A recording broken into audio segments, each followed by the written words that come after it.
esse que toma no livro real umas 15 páginas, mais ou menos, discurso esse que é, às vezes, vendido em separata. Então, é vendido separado da obra. E saiba que se você encontrar o Grande Inquisitor, não é uma obra autônoma, é apenas um pedaço da obra que, por ser relativamente autônomo, é usado aí, é vendido fora da obra, em separado. Muito bem. Então, vamos lá então, pessoal. Quem é que está na vez agora? Era o Johnson. Quem é que está na sequência? Acho que é você, tá? Tá ali o microfone, por favor. Tá.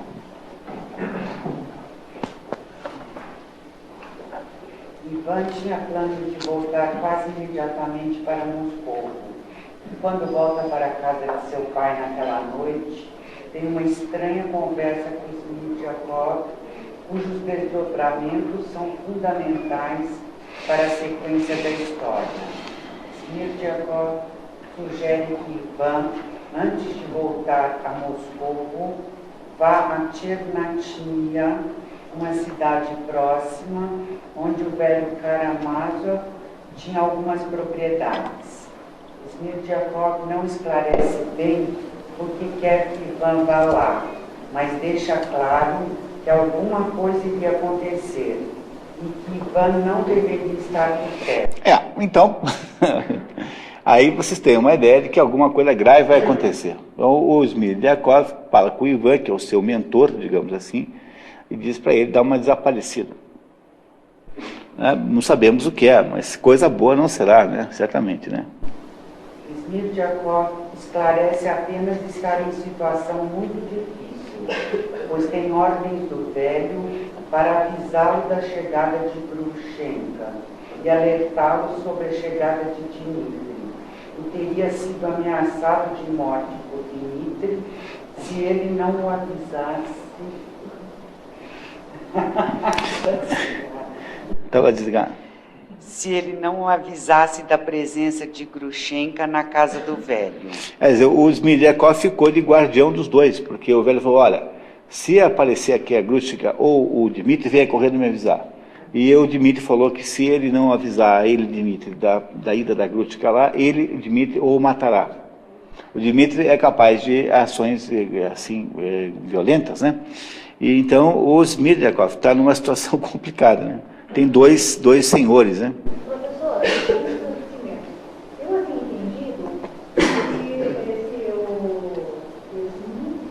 que esse Smirdyakov, ele havia sugerido essa viagem, mas ao mesmo tempo ele estaria também pedindo que o Ivan não fosse. Ele estava alertando o Ivan de que alguma coisa poderia acontecer, que o Ivan podia ficar e poderia impedir. É isso que eu tinha entendido, mas não entendi que ele estava sugerindo que o outro fosse embora e deixasse as coisas acontecerem. Mas é isso mesmo que está no livro. Né? A ideia central dessa passagem é que o Smirdyakov acha que alguma coisa vai acontecer e que ele gostaria que o Ivan não estivesse presente, a título de alguma coisa que a gente não sabe bem o que é ainda. Mas o Smirdyakov sugere que o Ivan... mais ou menos, a gente depois vai entender um pouquinho mais para frente. Mas nesse momento a gente tem a impressão que o Smirdyakov quer poupar o Ivan de alguma coisa. E por que ele queria que o Ivan fosse num lugar mais próximo, não tão longe? Porque o Ivan queria ir para Moscou. Porque ele talvez tivesse que voltar, né? Seria mais fácil para voltar, né? Entendeu? Quer dizer...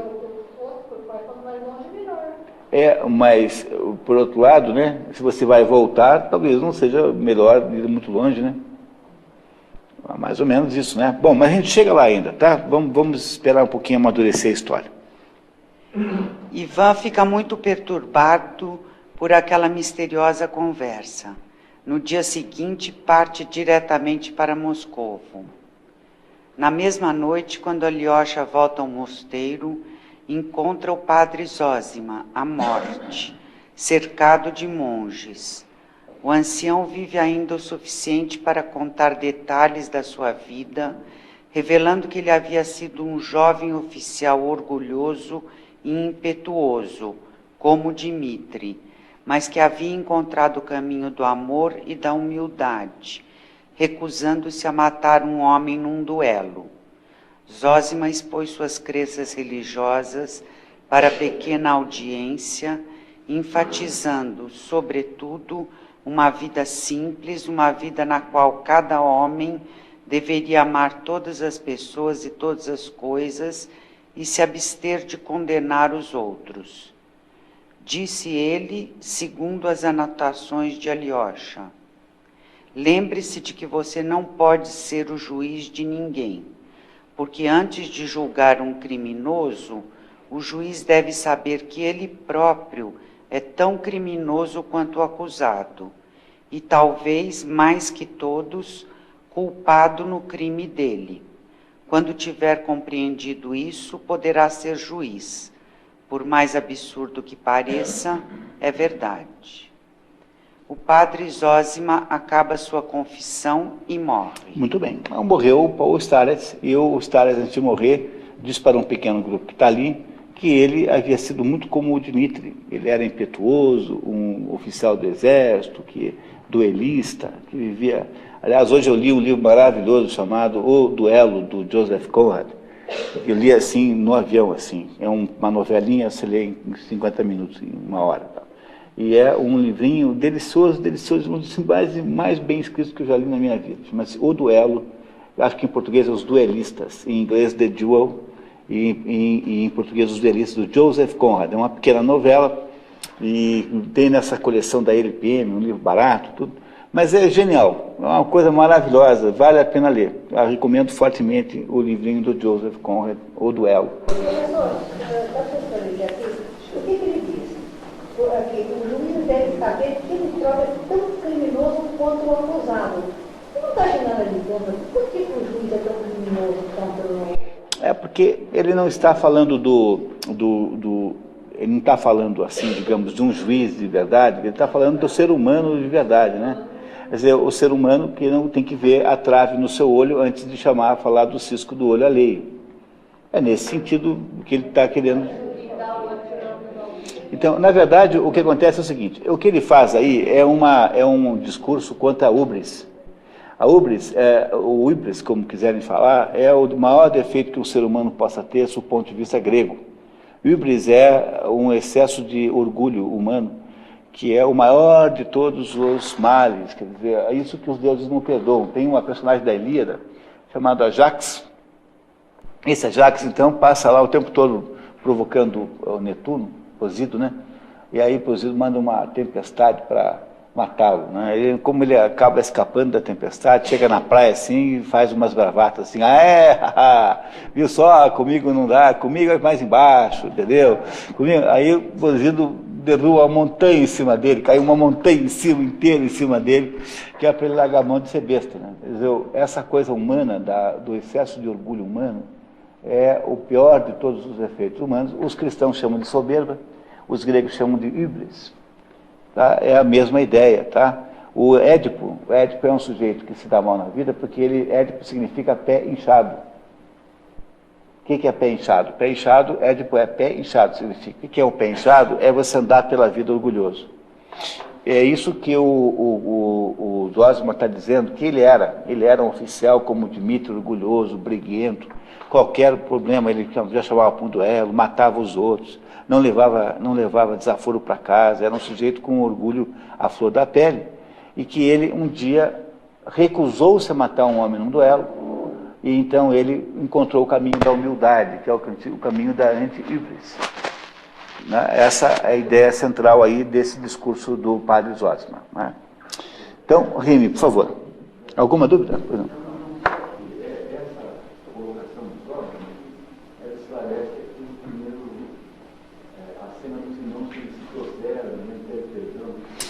Em parte sim, mas não totalmente, porque nós vamos só entender de fato o que significou aquilo quando no final, tá? Ainda não, né? Mas é já um componente da solução, você tem toda a razão, tá? Tem aí nisso um componente da solução, pode ser, está certo sim. Tá? No final vai ficar completamente claro por que o Zósima fez aquilo. Continuamos. No dia seguinte, muitas pessoas vêm ver o corpo de Starretts, porque rumores previam que quando da morte de Zósima, o um milagre ocorreria. Contudo, nenhum milagre ocorre. Ao contrário, um odor pútrido e precoce invade a sala mortuária e horroriza os presentes. Alguns julgam, entre eles o padre Ferapon, inimigo de Zósima no mosteiro, que se trata de um julgamento do céu contra as tárias. Há uma espécie assim de hábito de você achar que... Porque alguns cadáveres de santos, de fato, não se decompõem com facilidade. Então, você vai lá 1000 anos depois, está igual. E esperava-se que os tárias tivessem o mesmo destino. No entanto, acontece exatamente o contrário. Ou seja, o cadáver decompõe-se com uma rapidez extraordinária. E aí os inimigos do Zósima, né? Esse padre Ferapon, por exemplo, diz que está vendo, ele era, na verdade, um demônio, não era um santo. Mas o que vai acontecer agora é uma crise de fé, por causa desse fato inusitado, que não se esperava que acontecesse, né? Quer continuar? Alyosha, muito impressionado e decepcionado, questiona a justiça de Deus e, momentaneamente desnorteado, tende a concordar com a avaliação negativa que Ivan faz da obra de Deus e aceita ir, por sugestão do colega Rakitin, para a casa de Grushenka com a expectativa de um encontro amoroso. Aí, mais um, tá vendo? De fato, Grushenka havia mandado vários recados ambíguos, convidando Ivan a visitá-la. E ela mandava recadinhos assim para o padre, né? Assim, você não sabe como meu cafezinho é bom, coisas assim. E ele estava, não se tinha tentado até então, mas agora ele tem uma crise de fé, não é isso? Vocês desconfiam de por que aconteceu isso? Isso é importantíssimo. Por que o cadáver do Zósima decompõe-se com tanta rapidez, quanto a expectativa contrária? Tem uma boa razão para isso.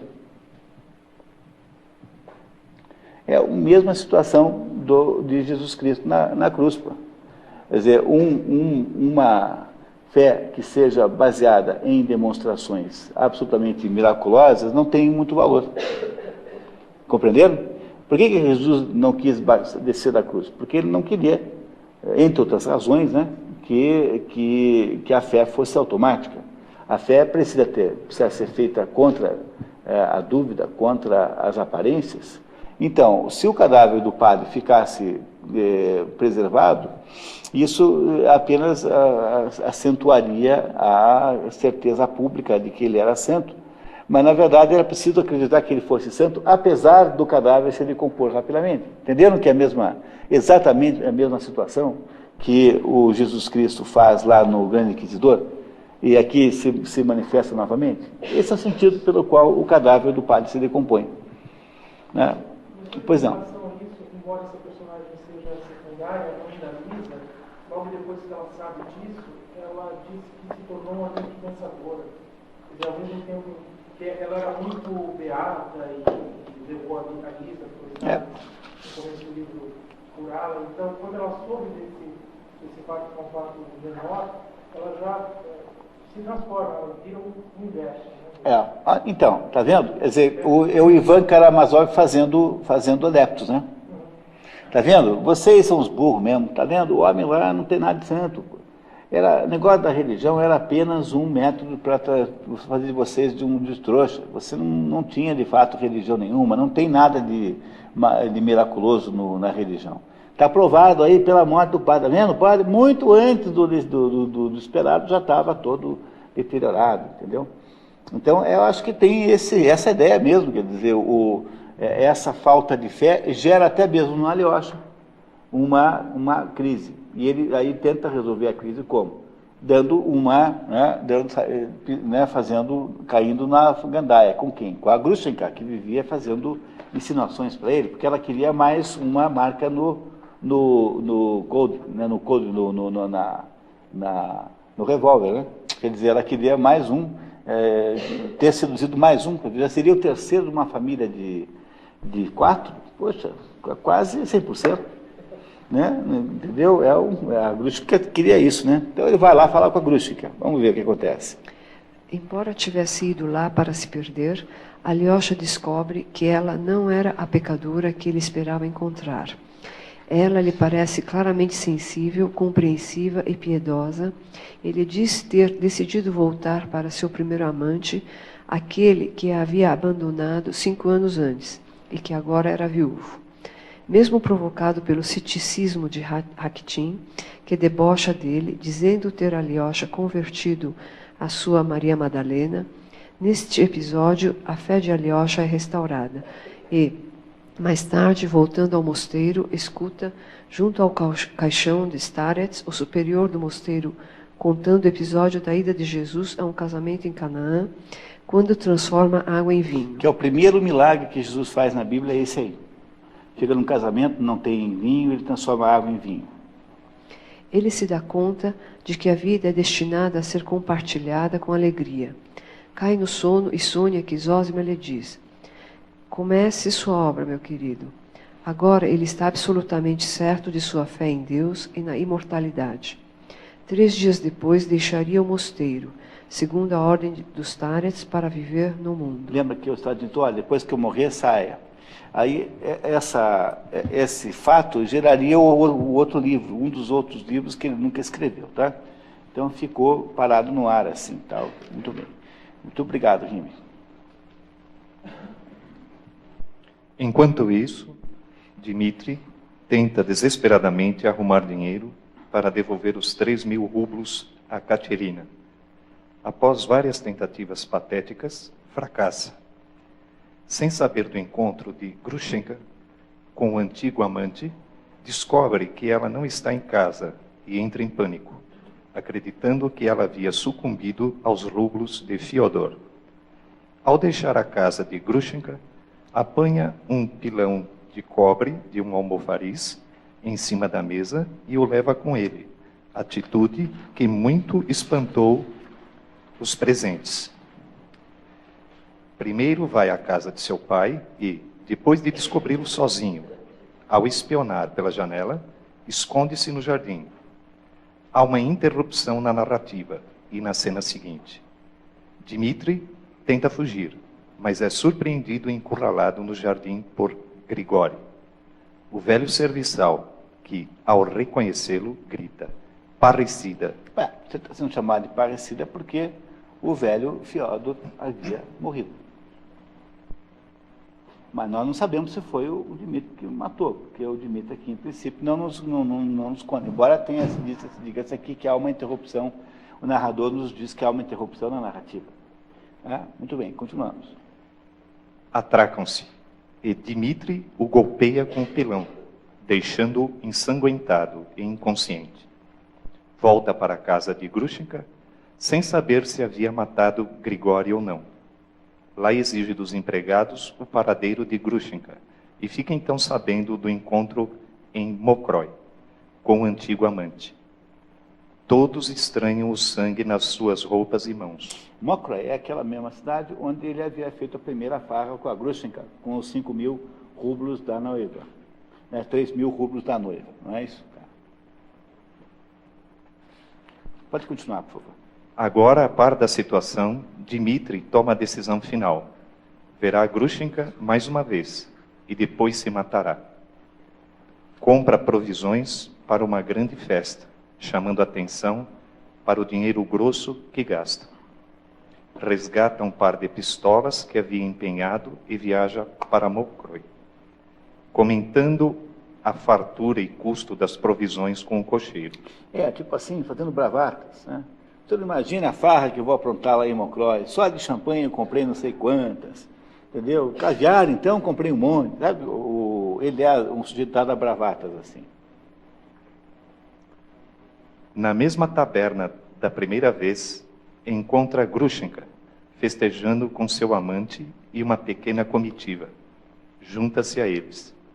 O antigo amante de Grushenka é um polonês envelhecido e sem nenhum brilho, muito abaixo da expectativa que ela fazia do reencontro. Aparecem ressentimentos e destilam-se ironias. Finalmente, Grushenka, decepcionada com o polonês, declara-se convencida de que é de Dmitri, de que ela realmente gosta. Ela é um pouco volúvel, essa moça, né? Seguramente, né? Mas, afinal de contas, la donna è mobile. Qual piuma é o vento? Né? Tá? Não é isso? Tá? Então, continuamos. Com as esperanças renovadas e por meio de um estratagema, Dmitri, embora atormentado pela convicção de ter matado Grigori, consegue trancar o polonês e acompanhantes num quarto e promove grande festa na taberna, com as provisões que havia trazido. No entanto, antes de os dois amantes se reunirem de fato, chega a polícia e acusa Dmitri de ter matado não Grigori, mas Fyodor. O velho Karamazov havia sido achado morto com o crânio esmagado, presumivelmente pelo mesmo objeto que havia atingido o velho Grigori. O envelope, com os 3.000 rublos destinados a Grushenka, havia sido aberto e o dinheiro roubado. O comportamento de Dmitri naquela noite, o súbito aparecimento de dinheiro grosso em suas mãos, o sangue nas roupas e mãos, o pilão de metal levado da casa de Grushenka, tudo depõe contra Dmitri. Não parece comprometedora a situação dele? Tinha uma briga, tinha feito ameaças públicas, tinha roubado o pilão, tinha estado na casa naquela noite, sumiu o dinheiro, gastou o dinheiro, um monte de dinheiro numa festa. Não é ruim a situação desse Dmitri, mas vai ficar bem pior, seguramente. Tá? Muito obrigado. Quer continuar, por gentileza? Após os inquéritos, que Dostoiévski chama purgatórios, Dmitri, de fato, parece culpado. Em princípio, reconhece ter matado Grigori e fica muito aliviado quando é informado da recuperação do velho. Admite estar em conflito com o pai, admite ter desejado matá-lo e alega achar que lhe pertencia por direito o dinheiro do envelope, mas nega o crime. Assevera também ter sido seu pai, tudo o que é oposto à nobreza e ao bem. No segundo purgatório, recusa-se a contar por que precisava de 3.000 rublos, atribuindo-os a uma dívida de honra e não consegue explicar por que razão havia apanhado o pilão da casa de Grushenka.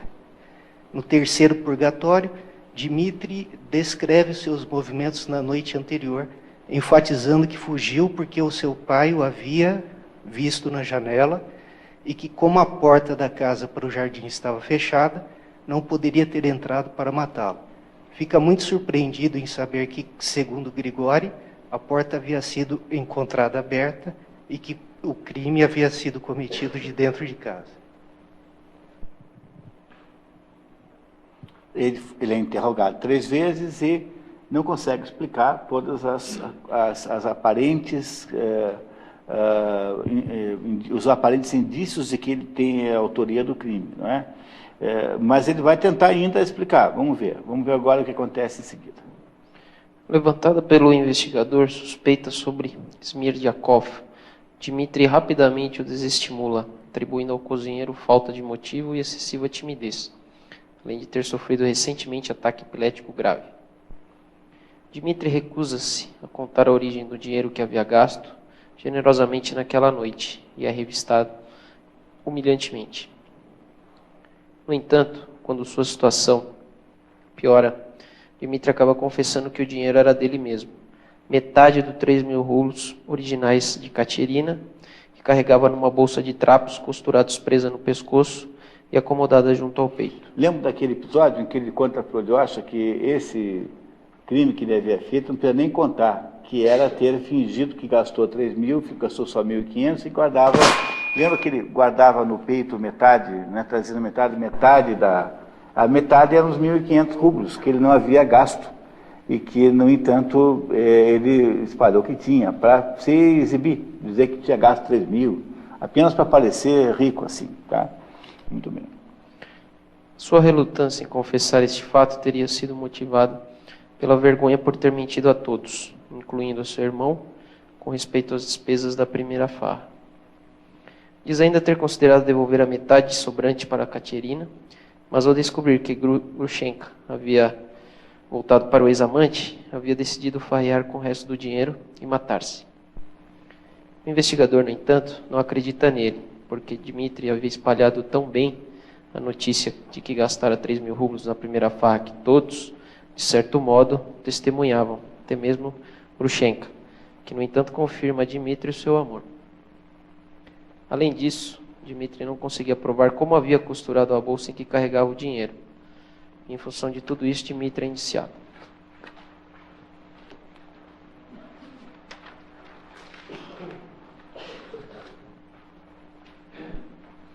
Enquanto isso, Alyosha faz amizade com Ilyushka, um menino problemático cujo pai havia sido brutalmente espancado por Dmitri, e lhe dá provas de estar realmente interessado em ajudá-lo. Agora que o menino está morrendo de tuberculose, Alyosha fica ao lado do seu leito e tenta reconciliá-lo com muitos de seus colegas de escola, com quem vivia as turras. Lembra daquele Alyosha que mordeu o dedo do Ilyusha, que mordeu o dedo do Alyosha? Então, agora ele está trabalhando para esse menino deixar de ser um problema, né? Era um menino que brigava com todo mundo. Quando ele encontrou o menino, estava sendo atacado por pedradas dos outros, né? Então, está reintegrando esse menino na comunidade ali de crianças e tal. Alyosha encontra Ivan, que havia voltado de Moscou por causa da morte do pai. Ivan está convicto da culpa de Dmitri, chamando-o de assassino e monstro. Olha quem está falando assim, né? O sujeito que achava que não tinha crime nenhum, está aí com esse negócio de assassino e monstro. Mas Alyosha surpreendentemente comunica-lhe que Dmitri não havia cometido o crime, que também não tinha sido ele, Ivan. Embora ele, Ivan, estivesse convicto disso. Olha que conversa estranha. Aí o irmão fala assim, olha, não foi o Dmitri que matou e nem você, embora você ache que foi você mesmo. Não é isso? O Ivan fica muito impressionado com essa conversa, né? Então vamos ver o que ele diz. Ivan fica perplexo com o comentário. Alyosha insiste, não foi você. Deus me mandou dizer isso a você. Ivan, intelectual sem a impulsividade romântica de Dmitri, tampouco com os interesses espirituais de Alyosha, fica abalado com essa conversa. Balbucia alguma coisa sobre alguém que o visita à noite e rompe relações com Alyosha, dizendo não poder suportar profetas e epiléticos mensageiros de Deus especialmente, mas decide procurar Smerdyakov novamente. Na verdade, desde que havia voltado, Ivan havia visitado Smerdyakov 2 vezes e recebera dele insinuações que o haviam perturbado ao ponto de procurar Katerina, dizendo-lhe que Smerdyakov parecia ter sido o verdadeiro assassino, e que, se Smerdyakov era o assassino, ele tinha sido o assassino também. Por quê? Porque é ele quem criou as condições de justificativa moral e intelectual para que os Smerdyakov tivesse feito o assassinato, com aquela conversa de que nada é proibido, de que não tem problema moral nenhum, não é isso? Lembra daquela conversa? Então, isso que o Alyosha reconheceu, percebeu no Ivan, que ele, Ivan, vai acabar descobrindo que ele é o mentor intelectual do assassinato que o Smerdyakov havia cometido pela mão concreta, né? Muito bem. Continuamos, vamos ver. Para tranquilizá-lo, Katerina então lhe havia mostrado uma carta que Dmitri escrevera bêbado, prometendo-lhe devolver o dinheiro, nem que tivesse de quebrar a cabeça do pai. Pronto, essa carta aí, a existência de uma carta dessa, piora ou melhora a situação do Dmitri? Contanto que ela não, seria neutra se ela não mostrasse, né? Mas a Katerina, nessa altura, tem muitos ressentimentos de mulher abandonada, né? De mulher desprezada. Você não sabe mais o que ela fará, né? A existência daquela carta havia temporariamente anestesiado os temores de Ivan.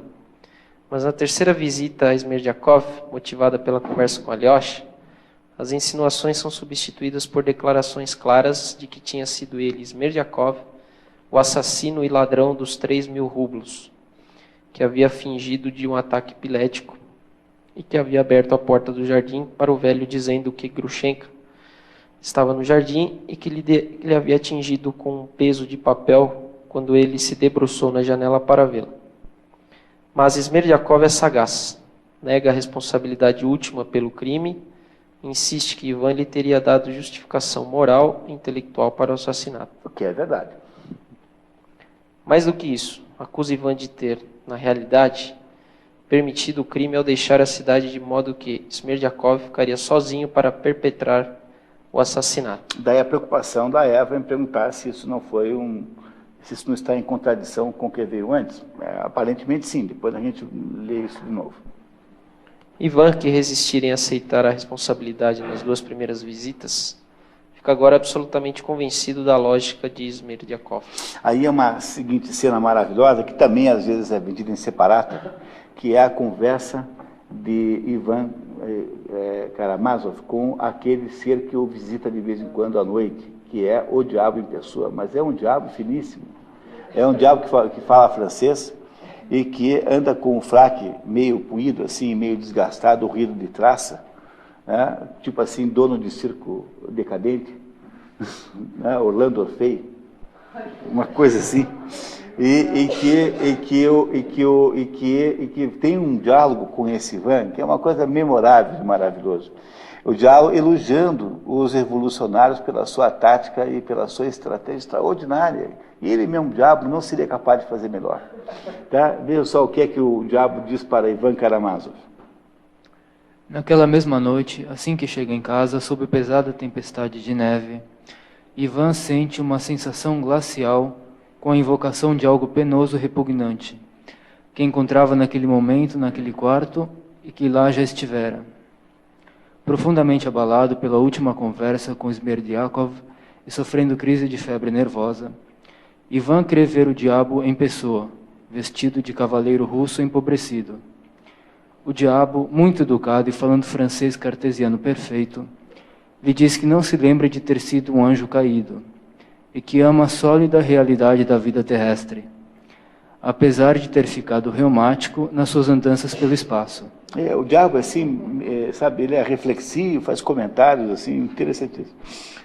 Diz ainda que, ao contrário de Mefistófeles, quer fazer o bem, mas que infelizmente lhe havia sido confiado o papel da negação, sem o que não haveria mundo ou existência humana.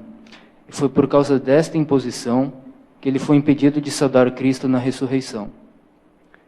Ivan insiste que o diabo não existe, e que aquilo era só uma expressão do pior aspecto de sua própria alma. O diabo, impassível, continua argumentando, até descrever como a nova moral pregada por Ivan iria substituir a antiga. Isso agora que vem é genial. Então o diabo agora vai fazer uma análise do Ivan. Na minha opinião, não é preciso destruir nada, a não ser a ideia de Deus no espírito do homem. Eis por onde é preciso começar. Os cegos não compreendem nada. Uma vez que a humanidade inteira professa o ateísmo, e creio que essa época, a maneira das eras geológicas, chegará a seu tempo, então, por si mesma, sem antropofagia, a antiga concepção do mundo desaparecerá, e, sobretudo, a antiga moral. Os homens se unirão para retirar da vida todos os gozos possíveis, mas somente neste mundo. O espírito humano se elevará a ter um orgulho titânico, e isto será a humanidade deificada. Triunfando sem cessar e sem limites da natureza pela ciência e pela energia, o homem por isso mesmo experimentará constantemente uma alegria tão intensa que ela substituirá para ele as esperanças das alegrias celestes. Cada qual saberá que é mortal, sem esperança de ressurreição. E irá resignar-se à morte com uma altivez tranquila, como um Deus. Por altivez, irá abster-se de murmurar contra a brevidade da vida e amará seus irmãos de uma maneira desinteressada. O amor só procurará gozos breves, mas o próprio sentimento de sua brevidade reforçará sua intensidade tanto quanto outrora ele se disseminava nas esperanças de um amor eterno, além tumular, e assim por diante. É encantador. E o diabo achando uma maravilha a metodologia essa de botar Deus no lugar o homem no lugar de Deus, e aí que é o clima social do século XX, né? No século depois, isso tornou-se extremamente profético. Então o diabo falou assim, olha, eu não conseguiria pensar melhor, numa solução melhor que essa. Genial, parabéns. Ok, continuamos. O colóquio com o diabo acaba quando Alyosha bate no vidro do quarto de Ivan para comunicar-lhe que Smerdyakov havia se enforcado. Ivan, a esta altura, delira com febre nervosa. Alyosha, antes da conversa com Ivan, havia visitado Dmitri na prisão e ouvido dele ter nascido nele um novo homem, que nunca teria aparecido não fosse aquele golpe do céu. Disse a Alyosha não se importar se tivesse de passar 20 anos trabalhando nas minas da Sibéria, porque das profundezas sombrias emergiria outro ser humano. E aqui a gente vai entender por que é que o padre se ajoelha na frente do Dmitri. Então, vamos ver agora esse trechinho aqui. Não matei meu pai, mas aceito a expiação. Foi aqui, entre estas paredes degradadas, que tive consciência de tudo isso. Sim, estaremos acorrentados, privados de liberdade, mas em nossa dor ressuscitaremos para a alegria, sem a qual o homem não pode viver nem Deus existir, porque é Ele que a dá. Se expulsam Deus da terra, nós o reencontramos sob a terra. Um forçado não pode passar sem Deus, ainda menos que um homem livre. Então nós, homens subterrâneos, cantaremos das entranhas da terra um hino trágico ao Deus da alegria. Viva Deus e sua alegria divina, eu o amo. Então, por que o Zosima se ajoelha na frente de Dmitri? Porque o Dmitri irá, por meio do sofrimento que ele aceita, mesmo sendo injusto, né, porque não matou o pai, mas aceitando esta punição, ele irá redimir-se, né? A redenção do Dmitri passará pelo sofrimento. Quer dizer, o Starets sabia, ele disse lá no final do último discurso antes de morrer, que a felicidade humana só se obtém pela dor. Ou seja, ele, ao perceber que, né, mais ou menos intuir, que o Dmitri mataria o pai, que seria mandado para a Sibéria, ele então percebe nisso a redenção do Dmitri. É por isso que ele se ajoelha na frente do Dmitri para dizer: você será um santo. É claro que, para que isso tivesse funcionado, teria que Dostoiévski ter escrito mais um livro, né? Porque um dos livros que aconteceriam em seguida, haveria um para o Ivan, mas o Ivan não vai ter um livro por causa do que vocês lerão em seguida. Um livro para o Dmitri, um livro para o Alyosha. Quer dizer, ele contaria a história desses três aí, porque o Smirdiakov morreu e o Fyodor morreu. Então sobraram, na verdade, o Fyodor, o Dmitri e o Alyosha, que seriam os dois livros que faltariam, que ele não escreveu, porque morreu antes. Mas começaria aí toda a história da redenção do Dmitri, por meio do quê? Do sofrimento na Sibéria. E essa é a razão pela qual o padre faz essa antecipação, o Starets, né? Não é isso? Quer dizer, ou aqui está o Dmitri dizendo que aceita esse destino, mesmo não tendo culpa. Muito bem, continuamos. Muito obrigado, tá? Continuar. Alyosha ficara sabendo também que Ivan, motivado pelo desejo de compensar o irmão que seria deserdado, havia urdido um plano de fuga para Dmitri, que, por sua vez, estava em dúvida se seria boa ideia fugir do caminho da salvação. Durante o julgamento, que atrai advogados, notáveis e curiosos de Moscou e São Petersburgo, as provas circunstanciais que comprometem Dmitri são apresentadas com ênfase por um promotor sedento de prestígio e que o acha realmente culpado. Dmitri é representado por um advogado célebre de Moscou, mas tem um motivo, o temperamento violento, e estava na cena do crime. Psicólogos debatem sobre a sanidade de Dmitri, uma modernidade para a época, mas as opiniões são contraditórias. Dmitri aplaude o psicólogo, que o considera normal.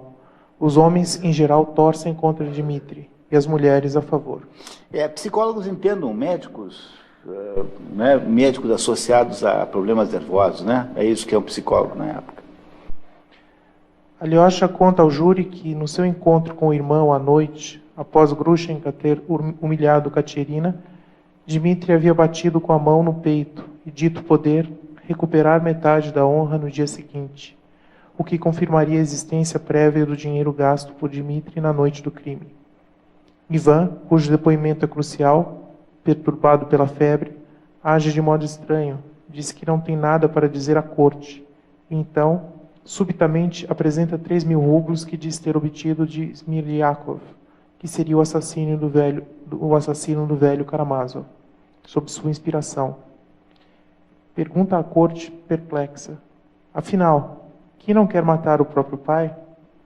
Em seguida, indica como testemunha de confissão de Smirdiakov o diabo em pessoa, tem um ataque e é levado embora, gritando furiosamente que todos ali também queriam matar os próprios pais. Ajuda o Dmitry esse depoimento do Ivan, indicando o diabo como testemunha? Não ajuda muito, né? Tá. Katerina, que havia feito um depoimento favorável a Dmitry, perturbada pela cena de Ivan, mostra impulsivamente à corte a carta que Dmitry escrevera bêbado, na qual ele diz temer acabar matando o pai. Ajuda o Dmitry a carta? Não, né? Muito bem.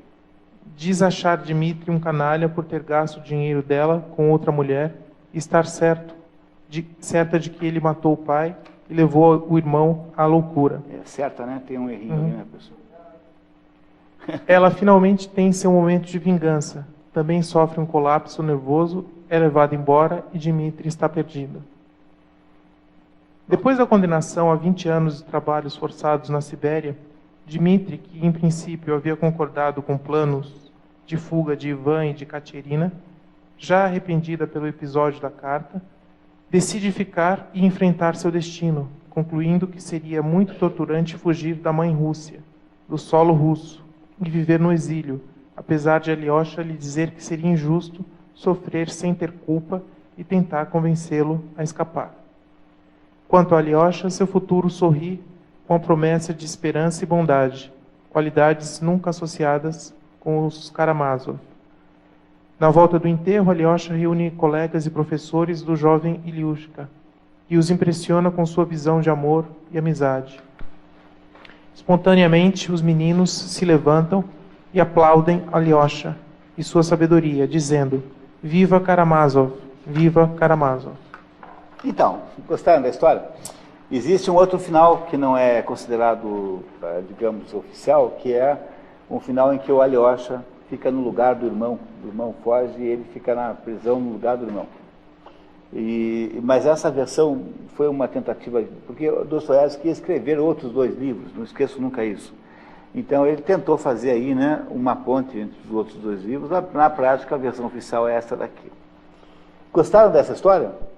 É uma história maravilhosa, essa história, muito bem contada, maravilhosa. É claro que o resumo nunca consegue fazer jus ao verdadeiro valor da obra, então vocês, por favor, não percam a chance de ler esse negócio e para poder entender detalhes que o resumo, obviamente, irá desprezar, né? Não é possível fazer, esse resumo ainda é factível. Nessa noite de 3 horas e pouquinho, os resumos mais completos seriam inviáveis numa noite como essa, vamos ter que fazer um milagre no idiota daqui a um mês, né?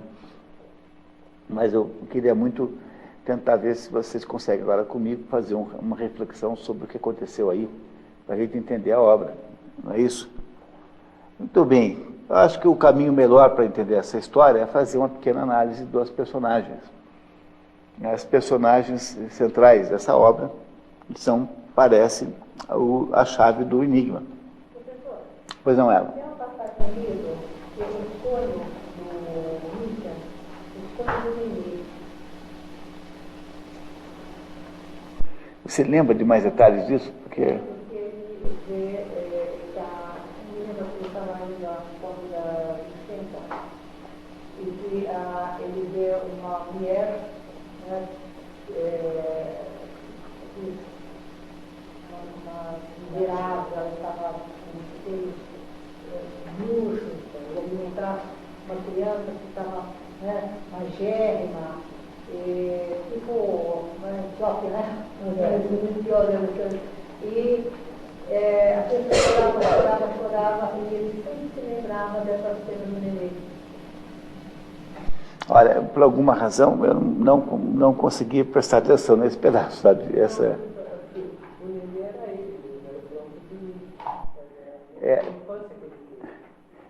Teve mais aquele médico, né? A história do médico, que eu também retirei do resumo. Quer dizer, é um livro de 800 páginas, é cheio de detalhes importantes. Esse resumo é um resumo muito curto, felizmente. Felizmente, por um lado, cabe na nossa noite, por outro, ele esquecerá muitas coisas. Talvez, ao longo da nossa conversa agora, eu consiga fazer alguma ligação, tá? Então, eu, nesse momento, não sei dizer nada sobre isso. Mas me parece que começar com a análise das personagens fosse uma boa maneira da gente entender essa obra aí. Então, a primeira pessoa que eu acho que vale a pena a gente interpretar é o Fiódor, não é o Fiódor Karamazov. O que nós sabemos dele? O que ele é? Como é que ele é? Ele é libertino. O que mais? Gosta de fazer escândalos. É um bufão, né? Tipo bufão, né? Bufão. É um sujeito descarado, imoral, basicamente.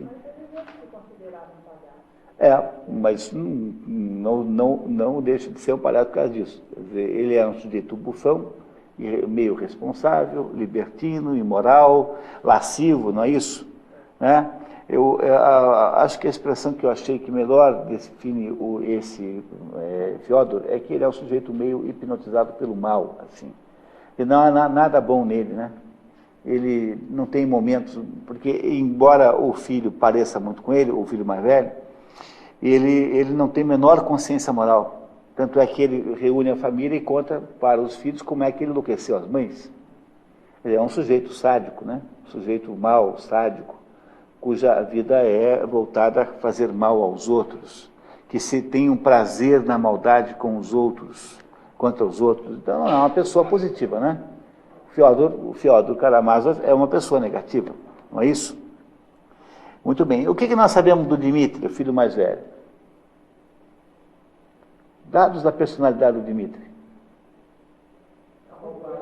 Ele é um sujeito arrogante, ele é ousado, ele é impetuoso, tem arroubos de violência, arroubos de paixão, é um sujeito assim, mais ou menos dirigido pelas emoções, né? Para não dar essa impressão. Não é um sujeito dirigido pelas emoções. Ele é capaz de grandes coisas, de coisas muito boas e de coisas muito ruins, não é? Não é isso? Ele parece com o pai sobre muitos aspectos, porque afinal é um sujeito voltado para os seus objetivos pessoais, impetuosamente, mas por outros ele tem uma diferença. Qual é a principal diferença do Dmitri para o pai dele? Consciência moral. O pai dele o Dmitri tem consciência moral. Ele sabe que está agindo mal. Ele sabe que que está errado. Ele sabe que ele tem defeitos. Tanto é que ele se arrepende sinceramente, tem crise de consciência, depois quer se matar como autopunição. E aí, mais do que nunca, ele decide aceitar aquela pena, mesmo podendo fugir. Mas decide aceitar a pena com toda a dignidade, assim, com uma espécie de heroísmo. Então, esse Dmitri parece melhor que o pai, né? Ou não? Não parece melhor que o pai? Claramente ele tem qualidades maiores que o pai. O pai é muito pior do que ele, não é isso? O que sabemos do Ivan? Com quem que o Ivan parece no Crime e Castigo? Com o Raskolnikov, né? O Ivan e o Raskolnikov lembram um ou outro. Não é exatamente a mesma psicologia, mas eles lembram os dois, porque o Raskolnikov não é um revolucionário, embora ele tenha a psicologia do revolucionário. Mas o Ivan é. Porque o Ivan é o que é? O Ivan é intelectual, ateu, até onde nós sabemos solitário, é o sujeito que tem um certo cinismo geral sobre a vida, né? Ele lida com a vida cinicamente, e que no episódio do Grande Inquisitor faz uma excelente descrição de quem ele é mesmo, não é isso? E mostrando que a religião, Deus não de fato não existe, e como não existe, não há, na verdade, esquema moral nenhum, e não havendo esquema moral nenhum, tudo é permitido. Agora, para que possa haver civilização, tem que haver alguma repressão.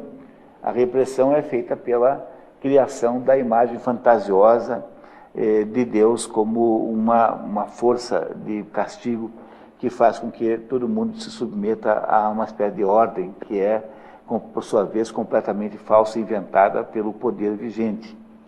Depois o diabo irá elogiá-lo imensamente, dizendo que essa aqui é a ideia genial mesmo, que vocês acertaram em cheio, porque vocês matam Deus, diz o diabo, basta matar a ideia de Deus, para você poder revolucionar tudo, porque aí Deus não existe, tudo é permitido. Então aí, uma vez que você mata Deus, você coloca o homem lá no pedestal divino, e colocando o homem no pedestal divino, o homem então se conformará com a sua situação de finitude, irá amar os outros, irá criar uma espécie de amor não religioso, uma espécie de fraternidade não religiosa sobre o mundo, e irá então criar então um império da humanidade nesse mundo.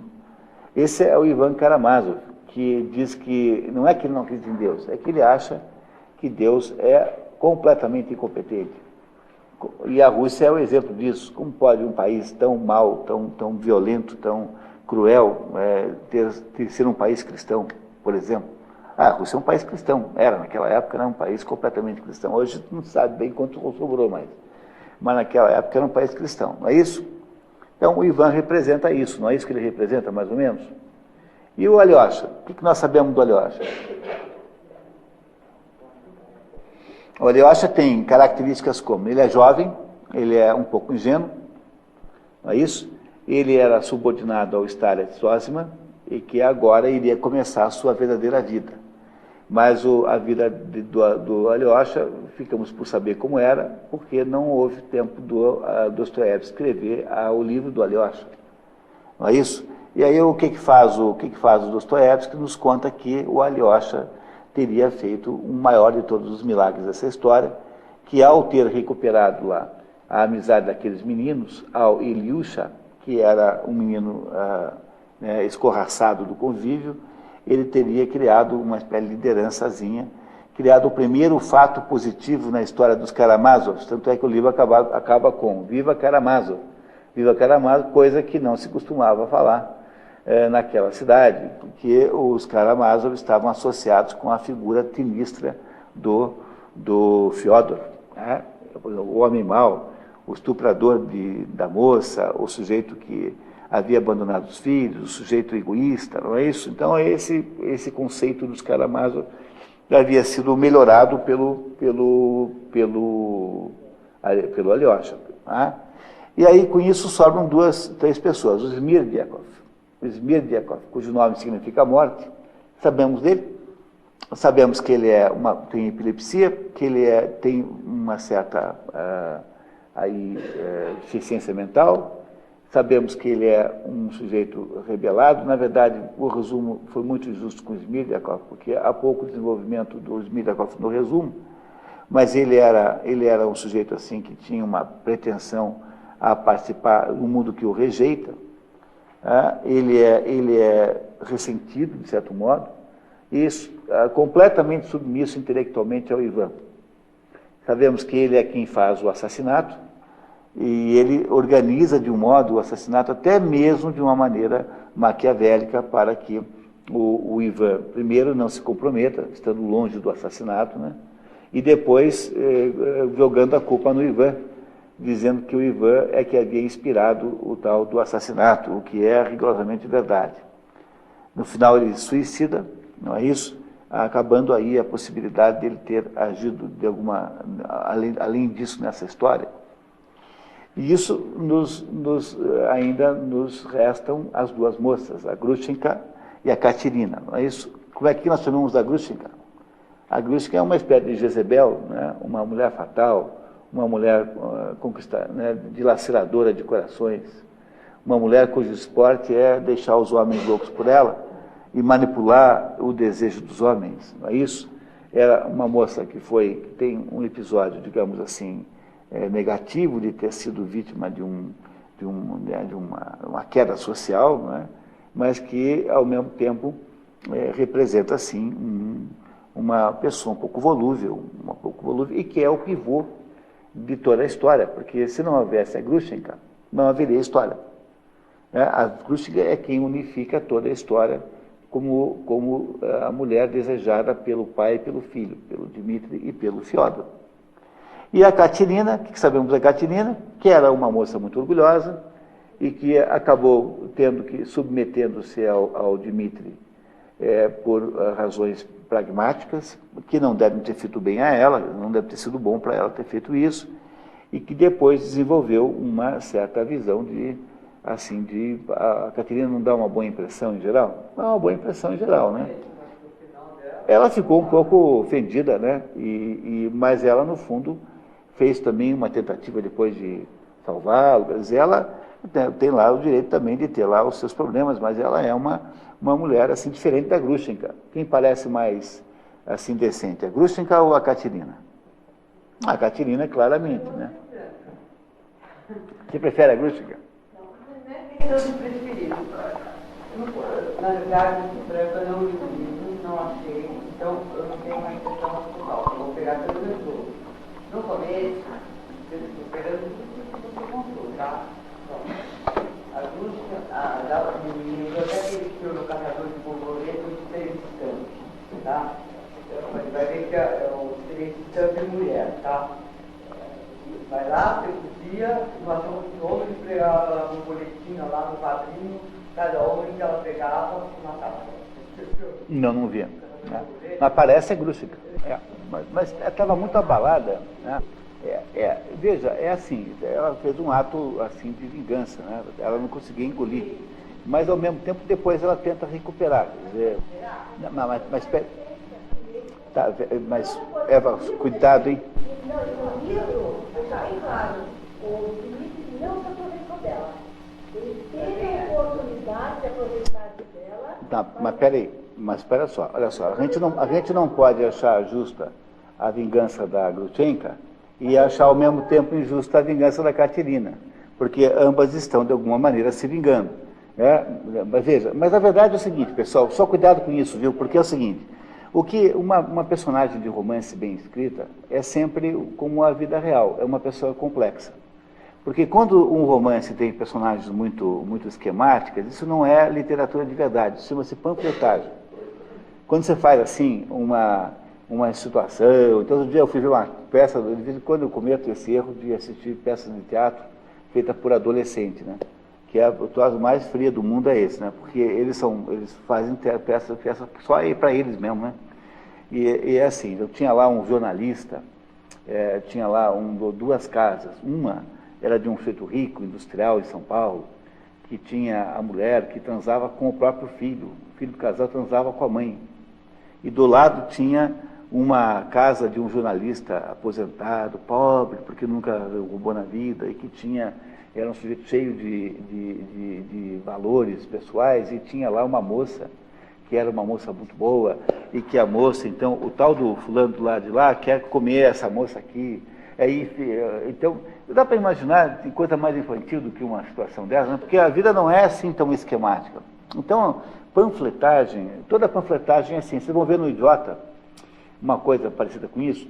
Então, o problema é que as personagens verdadeiras e as ficcionais bem feitas são sempre muito complexas. Tem coisas boas, coisas ruins, coisas médias. Então, na verdade, a gente não vai fazer aqui um julgamento sobre a personagem no sentido muito rigoroso, mas é mais importante entender qual é a função simbólica de cada personagem essa, porque no fundo, compreender um livro é fundamentalmente o exercício de você, a partir de uma trama conhecida minimamente bem, uma trama, antes, sem conhecer a trama, não dá para fazer nada. Então, eu estou falando de literatura ficcional, né, que é a maior parte dos livros que nós estudamos aqui no sábado, por exemplo. Então, que não vai ser o caso agora, esse livro de Glória é diferente, mas o que é a literatura ficcional? Você tem que pegar a trama e você vai pegando a trama e vai despindo-a das suas aparências e vai compreendendo simbolicamente. Quando você consegue criar uma compreensão simbólica disso, você entendeu o livro. Agora, você entendeu o que o livro significa. Agora, entender o livro mesmo, você só entende no dia em que você, ao lidar com uma situação da sua vida real, for capaz de colar essa interpretação simbólica no mundo real em que você vive. Então, era bom a gente tentar fazer isso para tentar ver se a gente consegue criar um conceito geral da obra sobre o que é que isso tudo significa, a partir do que nós sabemos da aparência das personagens, que obviamente, se forem complexas, elas proporão, ensejarão todo tipo de polêmica, não há dúvida nenhuma. E aí eu queria chamar a atenção, você tinha uma dúvida, né? Eu acho que você tem razão, é isso mesmo. Mas a questão toda é que a Katerina não é o foco da nossa história. É só isso que é preciso a gente sempre lembrar, porque ela terá um sentido simbólico. E esse sentido simbólico, independente do julgamento moral que nós podemos fazer sobre ela, revelará alguma coisa fundamental desse livro. Tá? Então eu queria propor para vocês, para a gente tentar entender a simbologia da obra, que vocês se concentrassem agora nos três filhos legítimos, no Dmitri, no Ivan e no Alyosha. Quer dizer, esses três filhos representam três coisas muito diferentes. O Dmitri representa uma atitude perante a vida de cultivo às sensações. Não é isso que o Dmitri representa? Ele é um sujeito que gosta da adrenalina, né? Um sujeito que gosta do duelo, gosta da aventura, do sujeito que gosta de grandes ações. Não é isso que é o Dmitri? É isso, né? O Ivan representa uma coisa muito diferente. O Ivan é um raciocinador, ele é um intelectual puro. Ele, ao contrário, parece ser profundamente diferente a qualquer aspecto amoroso da vida. Tá? Ele dá essa posição de sozinho e isolado. Ele é um sujeito que raciocina e que produz todo aquele corpo de ideias individuais, banais, e tem como clima o discurso do grande todo. E o Alyosha é o sujeito associado à religião, sinceramente, de uma outra religião, que é aquela que vem quando há finalmente lá, né, quando há a vigilância de vários desesperados. E ele, então, uma crise essa, que ele rapidamente recupera. Quando há justiça, não parece tão pornográfica, aquela coisa. É isso? Então, qual é o significado simbólico desses três? Se ele matar isso, ele mata o livro, mata é capaz de dar o livro, mas o livro, se a gente entender isso, percebe que eles contaram na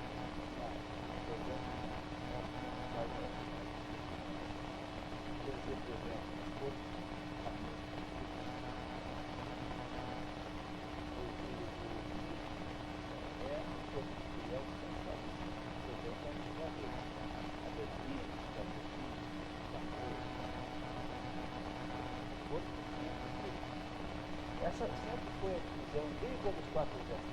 E as quatro dias depois tem a alma, para dentro da alma, que tem componente chamado novo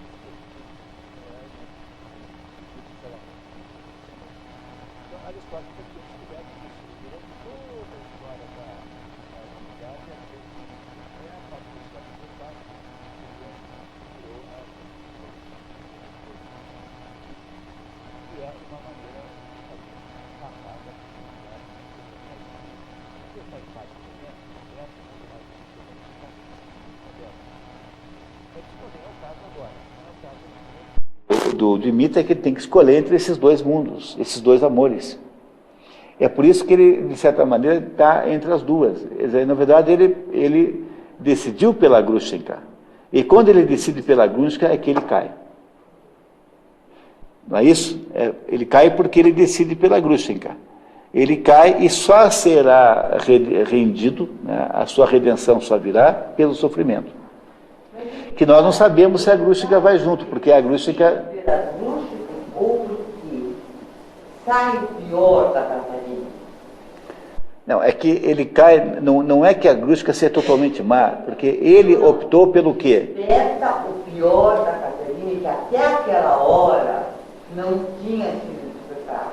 Mas ela só faz alguma coisa errada, digamos assim, no final da história, que é uma vingança, porque o resto do tempo ela mais ou menos tenta contemporizar. Ela vai lá, ela aceita que ele tenha roubado dinheiro, ela aceita que ele tenha feito uma farra. Bom, não é qualquer mulher. Eu, se fosse mulher, não aceitava isso do meu noivo. Acharia uma falta de consideração comigo. Ficaria muito ofendida. Né? O quê? Mas quando ele aceita também, né, esse destino... Mas aí no fim...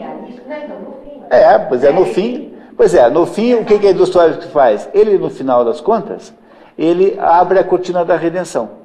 É por isso já está implícito naquele ato do Stalin se ajoelhando na frente do Dmitri, mas tudo que ele queria era depois escrever o livro que seguiria, em que o Dmitri, passando pelo sofrimento, iria recuperar a sua verdadeira alma.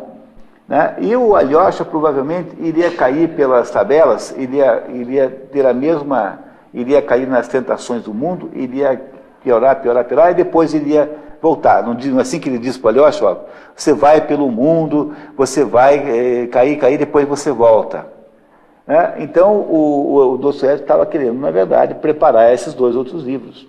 Mas vocês entendem que quando o Dmitri não devolve metade do dinheiro para a Katerina, não aceita, né, a solução que ela estava dando, ele decide ficar naquele negócio eles decidem continuar com aquela loucura do desejo incontrolável, que é o desejo ilegítimo. Ele, então, faz a escolha pelo desejo errado, pelo aspecto errado da Terra. Não é? A sua redenção só será possível depois que ele cai, porque senão não. Por isso é que eu estou esse tempo todo dizendo que o homem só consegue sobreviver. Como é que é a epígrafe da história? Se não morrer a semente, não nasce uma outra coisa. Tem que morrer o Dmitri lascivo, no que ele parecia com o pai. Por que o velho não tem solução? Porque o velho a gente não falou ainda, né? Qual é o sentido simbólico do velho? O velho é a velha Rússia, cheia de defeitos, privilégios da classe rica, e que não tinha mais solução porque não conseguia viver fora do mundo de prazeres e de hedonismo e de curtir a vida. O velho é a Rússia que ele acha que tem que morrer, na epígrafe da comparação com a semente, para que possa nascer o quê? Possa nascer uma nova Rússia, que é uma mistura do Dmitri e do Alyosha, os dois salvos pelo sofrimento, e que a Dostoiévski achava que ia mudar o mundo, que é essa nova Rússia. Nesse sentido, concordo com o mas é pior, uma coisa assim, eu não sou professora aí, nem gestor do programa, nem assistente social, nem social, ou que um dia se colocou na vida, vai sair aí pela contestada no mundo.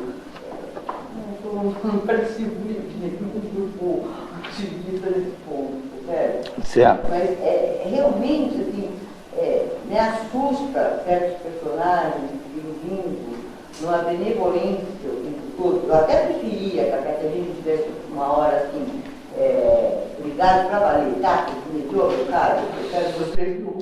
Olha aqui, vocês parecem até as mulheres que foram ao julgamento do Dmitri e que torciam para ele, pelas mesmas razões pelas quais vocês querem defender a Grusha.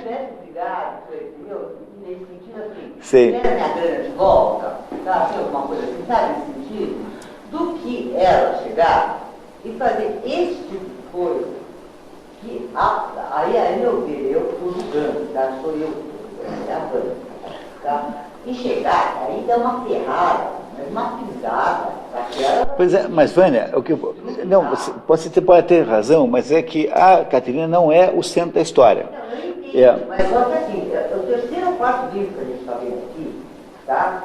Ensina a mulher, no final, assim, a que manda, pô, a vermelho, o negro ferrou com a Madame de Renal.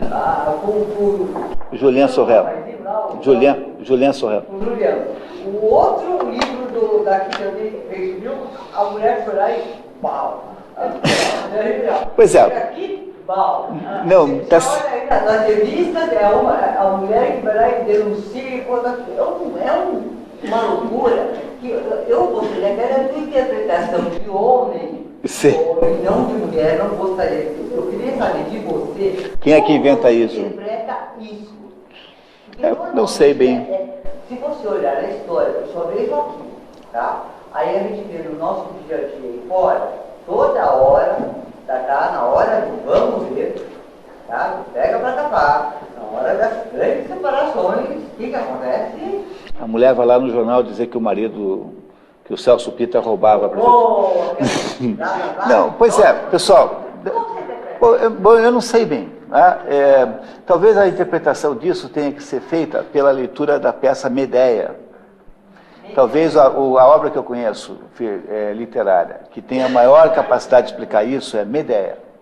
Medeia, tá? Eu acho que é Eurípides, não tem... Eurípides, né? Então, Medeia é a minha peça que talvez entenda disso. Medeia está no programa Então, na hora que eu puder me concentrar na minha ideia, eu vou tentar arrumar uma resposta para isso. A gente põe aqui o ano que vem no programa, até para acelerar isso. Mas eu queria que vocês tivessem entendido uma coisa, independente dessa questão em si, que é o fato de que essas duas mulheres representam, simbolicamente, duas possibilidades de legitimidade e a outra de ilegitimidade, dependente do mérito que elas têm em si próprias, das razões, seja como for. Quer dizer, o que parece aí, que simbolicamente Dostoiévski quer nos contar, é que o velho Karamazov é um sujeito que não tem mais salvação, porque ele não tem consciência moral. E ele representa, então, uma Rússia violenta, completamente inviável, uma Rússia má, que é a Rússia que não podia mais continuar existindo e que justamente bem aí no meio dessa história aí, em que ele está escrevendo, acaba com a servidão. Por isso que eu digo para vocês que essa data é muito importante. Aí o Dmitri, só um minutinho, já lhe dou a palavra. O Dmitri é um sujeito que representa a impulsividade romântica que tem de ser controlada, ou seja, que é necessário que você controle pelo quê? Por alguma força de restrição, que é a força do sofrimento. Sem isso, o Dmitri não tem salvação, mas ele tem salvação. Tanto é que ele teria escrito o livro seguinte para explicar, para contar isso. O Ivan não tem nenhuma possibilidade de salvação, porque o Ivan enlouquece, né? Mas o Ivan é o que representa o revolucionário, quer dizer, o sujeito que tomou o lugar de Deus e que irá necessariamente enlouquecer por causa disso. Quer dizer, ele irá incorporar em si uma tarefa que ele não é capaz. O Ivan é o cúmulo da híbris, né? E aí o Ivan irá morrer, ele morre literariamente. Não há possibilidade de escrever a história de um louco, porque a história de um louco não é contável, que ela é uma história dentro de uma lógica absurda, não é capaz de servir para nós. Portanto, o Ivan é o sujeito que não tem mais solução, porque ele é o revolucionário que resolveu pegar o lugar de Deus. E é esse revolucionário que depois vence a luta em 1917, quer dizer, quem acabou vencendo foi o Ivan, não é isso? E o Alyosha, o que é? O Alyosha é a espiritualidade pura, é a espiritualidade sincera, verdadeira, que aquilo que o Dostoiévski achava que unida à impetuosidade do Dmitri podia representar a salvação da Rússia. Ora, o que é o Smirdyakov? Simbolicamente nessa história, o que é que ele representa? O Smirdyakov funciona nessa história como uma espécie de relâmpago e raio que Deus mandou para produzir a reação química em que tudo isso se desnuda. O Smirdyakov é uma espécie de agente, é um deus ex machina, se você quiser chamar assim. Ele nasce de uma maneira estranha e morre de uma maneira estranhíssima. É como se fosse o deus ex machina do teatro grego, em que de repente aparece uma criatura, Deus, que vem numa máquina, numa espécie de grua, sei lá o quê, e que interfere para resolver uma situação que está em impasse, sob impasse. Pois é, essa mesma ideia do Smirdyakov. Se não fosse o Smirdyakov, não teria deflagrado todo o desnudamento da situação que nós vimos aqui.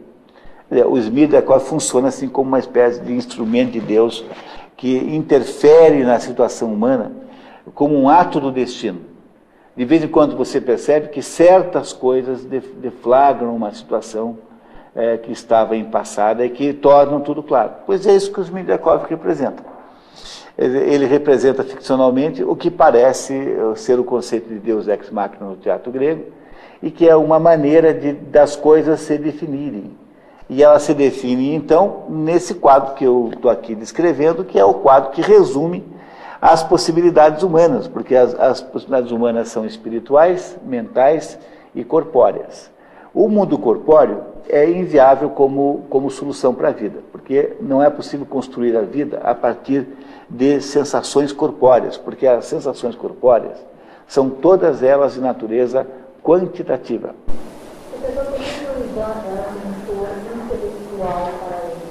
Para os Smirdyakov? Porque o Ivan era o único que teorizava alguma coisa, e o Smirdyakov ficava lá discutindo. Por exemplo, ele achava estranhíssimo que Deus tenha feito no primeiro dia do Vênesis, faça-se a luz e que o sol só apareça no terceiro dia. e que é, de fato, uma aparente contradição que só se resolve se você entender o Gênesis de verdade. Por isso que eu estou dizendo que ficou urgentíssimo botar aí o Gênesis e a Teogonia aqui no nosso curso, para a gente adquirir esse instrumental de natureza simbólica, que facilita muito a compreensão dos livros. Então, o Smirdyakov era um sujeito que tinha pretensões a...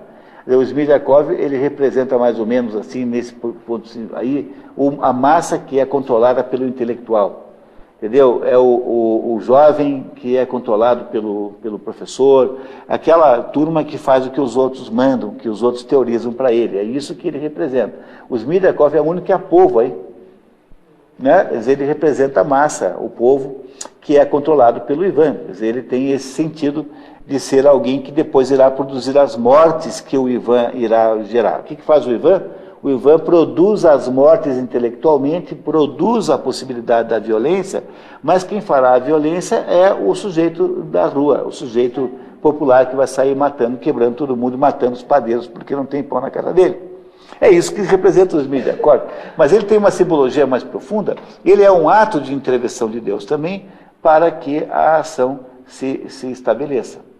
Ora, a opção de viver como o Dmitri vive não é possível, porque o Dmitri está querendo viver a partir das suas sensações corporais.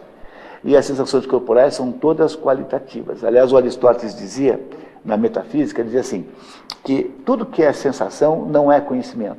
Quando você sente frio, você sabe que está frio, mas você não sabe por que está frio, você não sabe como funciona a sensação térmica, você não sabe como funciona a meteorologia, você não entende nada sobre o frio só porque você sente frio. Portanto, sensação nunca é conhecimento nenhum. Diz Aristóteles na metafísica, deixa claríssimo isso. Sensação não é conhecimento, porque o sábio é aquele que sabe por que faz frio, mas não aquele que sente frio, porque isso é mais ou menos coletivo.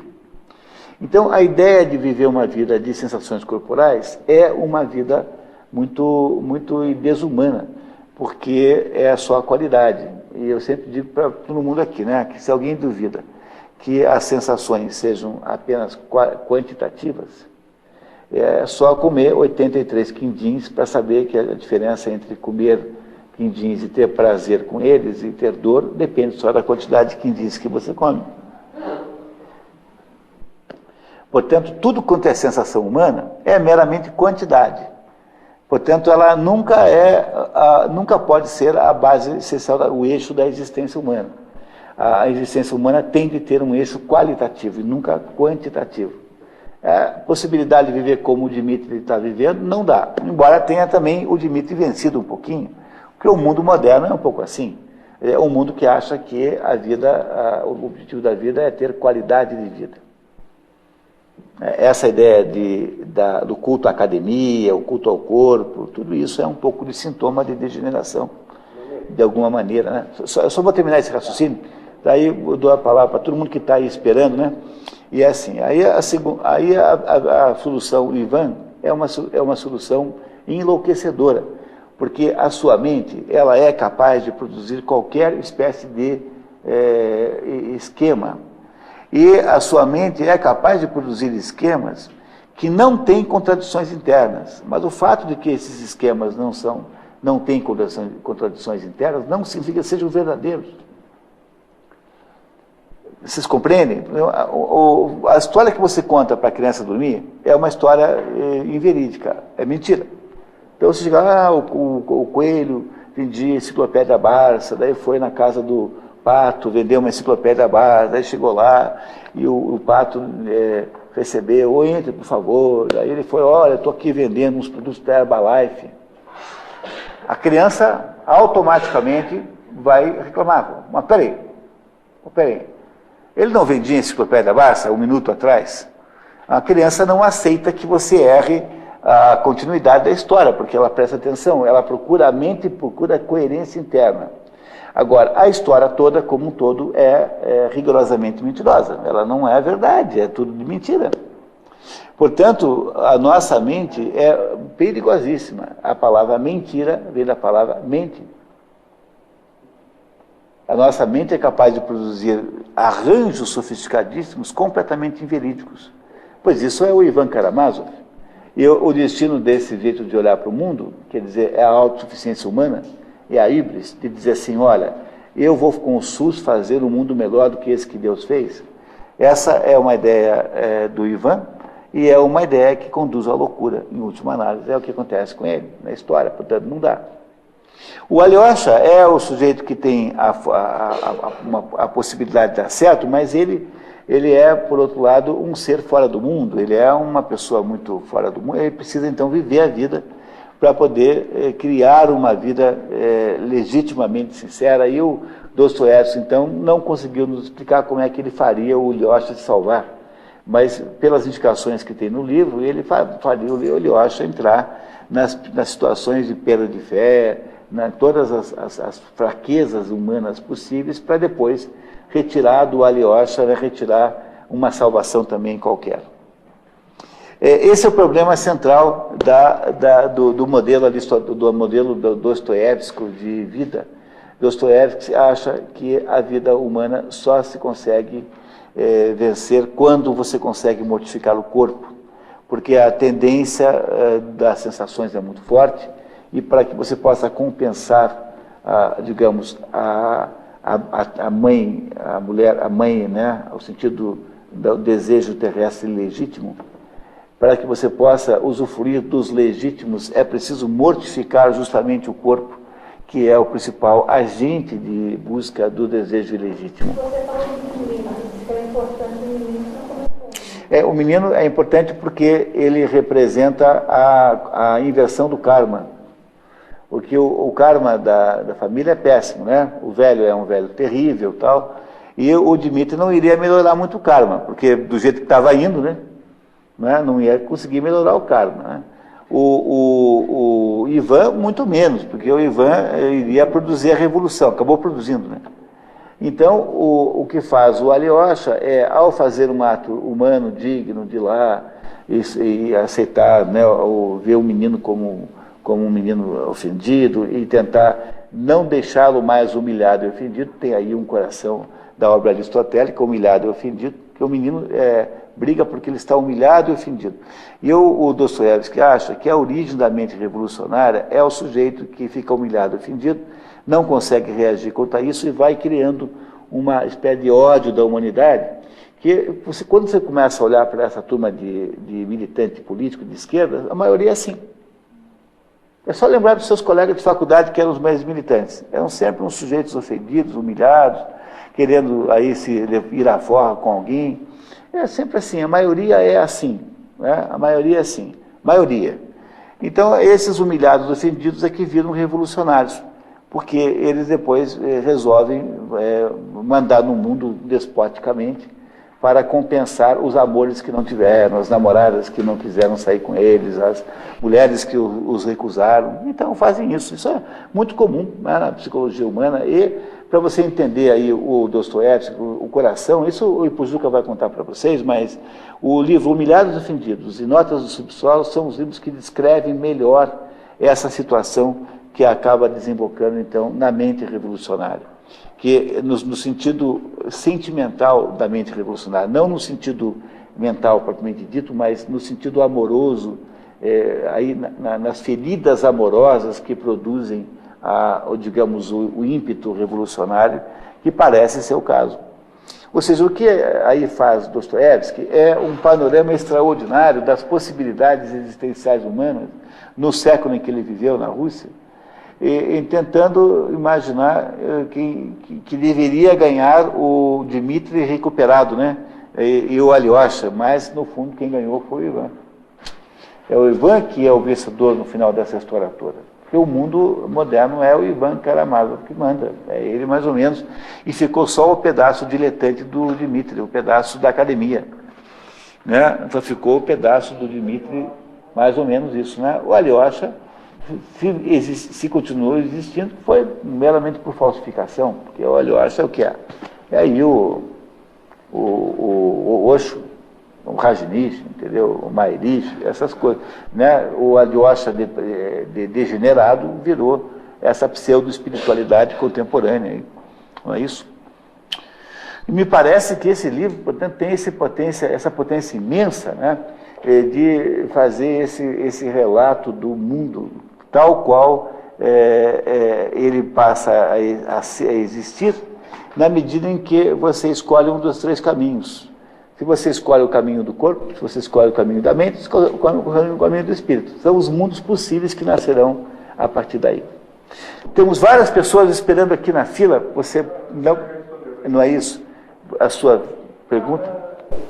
Com relação à simbologia do Ariocha ser o espírito, algumas personagens da trama reconhecem que ele tem trânsito todos, né? Quer dizer, como aquela ideia do espírito que sopra onde quer, né? E está mais para cima, portanto, vem de cima para baixo, né? O espírito está em cima, a mente no meio, o corpo embaixo.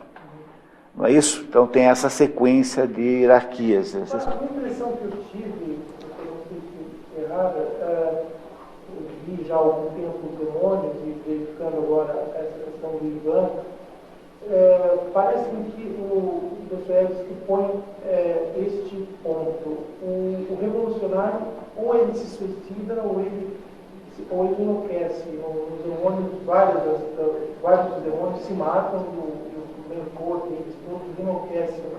Nos demônios, a personagem mais parecida com o Dmitri é o Stravogin, que é um sensualista também, mas não é um revolucionário verdadeiramente. Ele não quer fazer revolução nenhuma, ele quer só se divertir. Mas ele termina louco, né? Ele se suicida, né? O outro lá, o Nikolai Stravogin é esse, né? O outro que é o Piotr, né? Que é o Verkhosensky, que é o filho do velho, esse é o diabo em pessoa. O velho Verkhosensky, Stepan Verkhosensky, é o mais parecido com o Ivan, porque ele é uma espécie de teórico do nihilista, assim. Esse é o único que tem a redenção no final, esse se redime no final, esse no final acaba recuperando a sanidade. Ele enlouquece, mas dentro da loucura, exatamente como o rei Lear, ele quando enlouquece consegue ver alguma coisa. Aí você tem o Chatov. O Chatov é aquele que tinha mais parecido com o Alyosha, que era o sujeito que achava que tinha que ter uma espiritualidade, e esse é assassinado pelos revolucionários. E tem aquele outro que se mata, que é aquele Kirillov, que esse é o nihilista absoluto. Quer dizer, eu diria que o Ivan é uma mistura de Verkhosensky com o Kirillov. Porque aí, cuidado, tá? Porque as personagens do Dostoiévski, de livro a livro, se parecem, mas elas nunca são uma cola uma da outra, tá? Não são. Então, dentro dos demônios, que é uma obra bem complexa, vocês vão perceber características dessas que nós estamos escrevendo aqui, mas não necessariamente com a mesma expressão. Mas há, obviamente, uma ligação entre todas as obras entre si, tem ligação, não tenha dúvida nenhuma. Pelo menos essas 4 grandes.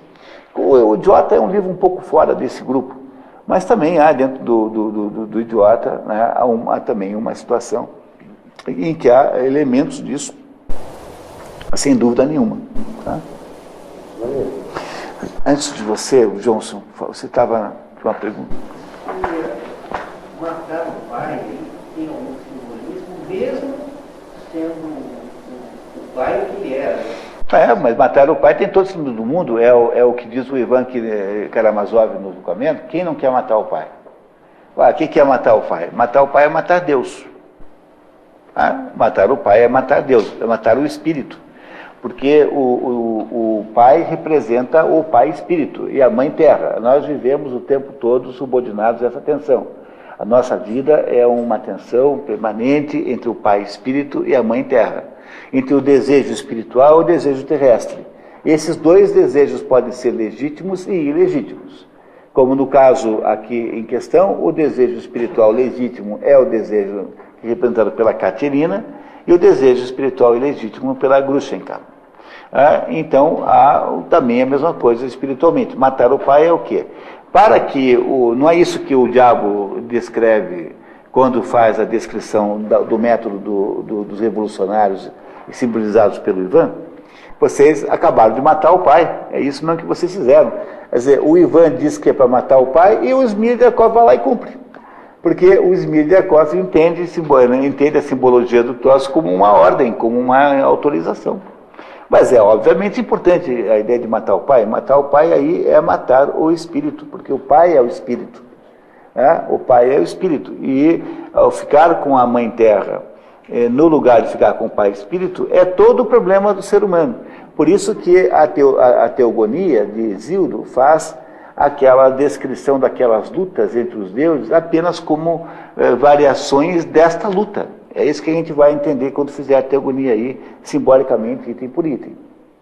Mas matar o pai é matar o espírito. É isso que fizeram, para poder tentar, né, para tentar viabilizar o Ivan e o Dmitri velho. O Dmitri novo, não. O Dmitri novo diz assim, mesmo quando Deus foi posto para fora, lá no subterrâneo nós encontramos. Quer dizer, o que caracteriza o Dmitri novo? A redescoberta do pai. Né? É isso que representa. Né? E aí, então, ele é capaz, então, de ter a sua redenção. Não é extraordinário isso, pessoal? Pensem que coisa extraordinária é alguém capaz de escrever uma história como essa, tão bem feita, tão inteligente, tão profunda, que dá para a gente ficar debatendo isso aqui meses. Dá para ler e reler o livro O Verso da Vida. Isso é a grande literatura. Sabe o que a grande literatura faz? Ela só tem um único objetivo, que é ensinar a gente como é que se é normal. Esse é o objetivo da literatura, em última análise. Quando a gente lê a literatura, a gente redescobre o que é ser normal, porque ser normal é uma coisa que a gente fica o tempo todo esquecendo. Né? Entendeu? Então a literatura nasceu para isso, para dizer, olha, vamos ser normais, então vamos entender como é que é normal? É assim, não é isso? Muito bem.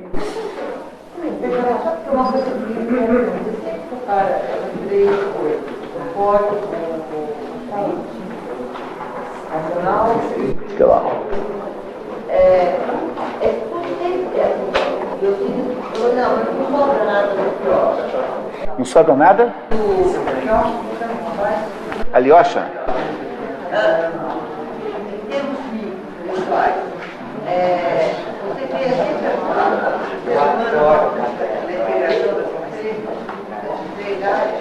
Bom, vamos falar sobre isso. Então, pessoal, né, acho que a gente encerra e vamos conversar. Pessoal, olha, obrigado por terem vindo. Né? Quem não esquecer quem está na ortodoxia tem aula amanhã à noite. E sábado vamos ter aqui o livro de Jó. Vamos nos divertir muito com o livro de Jó. Não percam, tá? Muito obrigado por terem vindo até lá, né? Tchau para vocês. Até sábado amanhã. Tá bom, um abraço. Obrigado. Tá?